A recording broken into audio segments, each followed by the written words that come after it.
మీ ముగ్గురే కనెక్ట్ అవ్వడానికి రీజన్ ఏంటి? ఏమో ఆయన ఒకటైతే మాతో పరిచిన హీరోయిన్, మ్మ్. ఇంకా శోభ అంటావా, శోభ నాకు తెలుసు కానీ అంత పరిచయం లేకపోయా.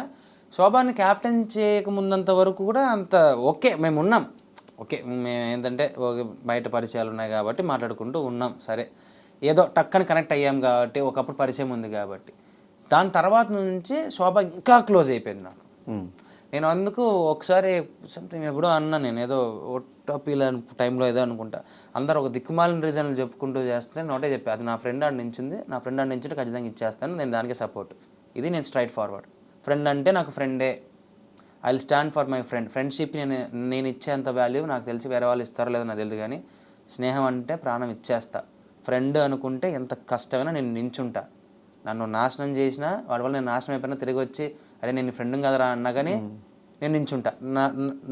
నా బుద్ధి అదే, నా క్వాలిటీ అదే బ్రో. నాకు తెలుసు బయట కూడా ఫ్రెండ్స్ అంటే ప్రారంభిస్తూ ఫ్రెండ్స్ కోసం చాలాసార్లు మోసపోయిన సందర్భాలు కూడా ఉన్నాయి. ఈవెన్ హౌస్లో కూడా అదే ఫ్రెండ్స్ కోసం ఆడినట్టు అనిపించింది, నిజమేనా బ్రో? ఫ్రెండ్స్ కోసం ఎక్కడ ఆడాలని చెప్పు డార్లింగ్. ఇప్పుడు ప్రతి అంటే అప్పటి వరకు గేమ్స్ అని సరిగ్గా ఆడకపోయినా కూడా శోభన్ క్యాప్టెన్ చేసేటప్పుడు మొత్తం 100% ఎఫర్ట్స్ అంతా పెట్టి ఆడి గెలిచినట్టు అనిపించింది. అంటే ఒకటి తన కోసం ఆడాను ఒప్పుకుంటా. ఒకానొక టైంలో నేను మర్చిపోయాను డార్లింగ్, నేను తన కోసం ఆడుతున్న సంగతి నేను మర్చిపోయాను. నేను కంప్లెసివ్గా అగ్రెసివ్ పీక్ స్టేజ్లో ఉండిపోయాను. నాకు ఒకానొక టైము నేను ఏం చేస్తున్నానో ఏం గొడవ పడుతున్నాను కూడా నాకు గుర్తులేదు. నేను తర్వాత అడుగుతున్నాను శోభాని, ఏమీ అట్లా అరిచానా వసే, అట్లా అరిచాను ఇట్లా చేశానని. నాదే ఏమో అనుకొని చెప్పి ఆడేశాను. ఇప్పుడు నన్ను నమ్మింది నా ఫ్రెండ్, నేను ఆడాలిగా అట్లీస్ట్. నేను అక్కడ దాకా నేను ట్రై చేయాలి కదా, నేను ట్రై చేశాను, అది వర్కౌట్ అయ్యింది అంతే. గౌతమ్ ఒక మాట అన్నారు, అమర్ తనతో పాటు తను ఆడిన ఫౌల్ గేమ్స్కి కానీ తను చేసిన తప్పులకు కానీ మిగతా 2-3 లాగుతాడు. ఆ స్టేట్మెంట్కి యాక్సెప్ట్ చేస్తారా?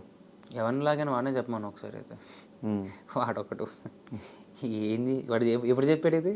హౌస్లోనే చెప్పాడు. హౌస్లో చెప్పాడు. మరి నాకు తెలియదు, నేను ఇది వినలేదు.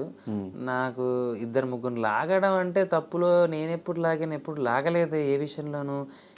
ఫౌల్ గేమ్ ఆడినప్పుడు ఇట్లా సైగ చేయమని చెప్పి ఫాలో నేను ఫౌల్ గేమ్ ఆడిండేది ఓకే. ఇప్పుడు నేను ఏదో ఆడాను, నేను అదే చెప్తున్నాను కదా, కెమెరాలో ఉన్న కాన్షియస్ కూడా నేను మర్చిపోయి నేను అడుగుతున్నాను అంటే నేను గేమ్లో ఎంత డీప్లో ఉండిపోయాను అనేది నువ్వు అర్థం చేసుకో. ఓకే అది యాక్సెప్ట్ చేసిందాన్ని. వాడే ఓ రోజు చెప్పాడు, ఒక బూతు మాట్లాడినప్పుడు దాని మీద నామినేట్ చేయకూడదు, ఎందుకంటే మన తప్పు మనం తెలుసుకొని ఆ తప్పుని మనల్ని తప్పు అని తిట్టిన తర్వాత కూడా నువ్వు మళ్ళీ నామినేషన్ నువ్వు తప్పు చేసావని మాటితే తు అంటారు. నేను చేసిన విషయం నేనే ఒప్పుకున్నప్పుడు నువ్వు మళ్ళీ తిరిగి వచ్చి నాకేం చెప్పడం? నేను ఎవరిని నేను లాగను డార్లింగ్ ఇందులోకి.